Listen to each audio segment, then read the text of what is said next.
मालिक, मुझे कुछ पैसे की ज़रूरत है। घर में खाने को एक भी दाना नहीं है। अगर कुछ पैसे मिल जाते तो बड़ी मेहरबानी होती। वैसे भी दिवाली आ रही है, बच्चों को नए कपड़े दिला दूंगा। अरे रमेश, तुझे हर टाइम पैसे मांगने के सिवा कुछ और आता है कि नहीं? तुझे यहाँ आने की ज़रूरत नहीं है। तुझे हर टाइम पैसे देने से तो बेहतर है कि मैं किसी और को काम पर रख लूँ। नहीं नहीं मालिक, कोई बात नहीं, बाद में दे देना पैसे। वैसे भी दिवाली में अभी टाइम है। नहीं, तू अब रहने दे, मैं किसी और को काम पर रख लूँगा। इतना कहकर सेठ वहाँ से चला जाता है और रमेश भी दुखी मन से घर की ओर लौट जाता है।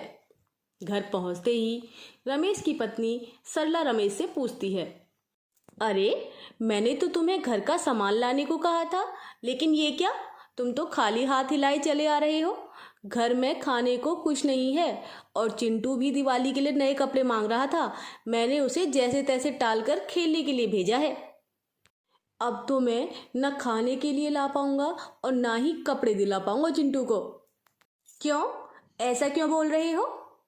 मालिक से पैसे मांगे तो उन्हें इतना गुस्सा आ गया कि उन्होंने मुझे काम से ही निकाल दिया। हे राम, अब क्या होगा? इतना कहकर सरला उदास होकर बैठ जाती है और रमेश बेसहारा की तरह उदास होकर बैठ जाता है। भूखे पेट एक रात तो कट जाती है, पर सुबह उठकर रमेश काम की तलाश में निकल जाता है, लेकिन उसे कोई भी काम नहीं मिलता। जब रमेश घर की ओर लौट रहा होता है कि तभी रमेश को गांव के बाहर एक झोपड़ी नजर आती है। अरे, ये झोपड़ी किसकी है? आज से पहले तो कभी नहीं देखी।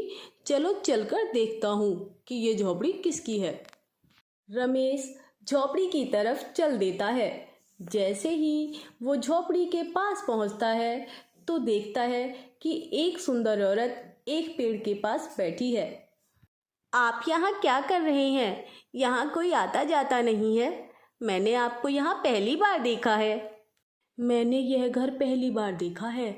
मैं काम की तलाश में घूम रहा था कि तभी मेरी नज़र यहाँ पड़ी, तो मैं यहाँ आ गया। अच्छा, आप काम की तलाश में हैं। मुझे भी मेरे घर के लिए एक नौकर चाहिए। क्या तुम मेरे लिए काम करोगे? हाँ हाँ, क्यों नहीं, लेकिन तुम्हें मेरा नौकर बनकर रहना होगा। जो मैं कहूँगी वो हर काम करना होगा। रमेश उस औरत की सारी शर्तें मान लेता है। उस औरत के पास एक तोता होता है जिसका वह बड़ा ख्याल रखती है। एक काम करो, तुम मेरे तोते के लिए बाहर से कुछ मीठे फल लेकर आओ, और ध्यान रहे फल एकदम मीठा होना चाहिए। रमेश बगीचे से एकदम मीठे फल तोड़ कर लाता है और तोते को खिलाता है। तोता फल खा लेता है।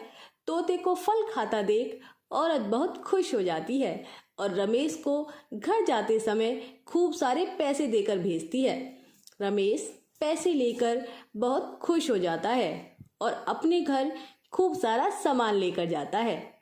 अगले दिन रमेश फिर से काम पर आता है और औरत रमेश को फिर से तोते के लिए मीठे फल लाने के लिए कहती है।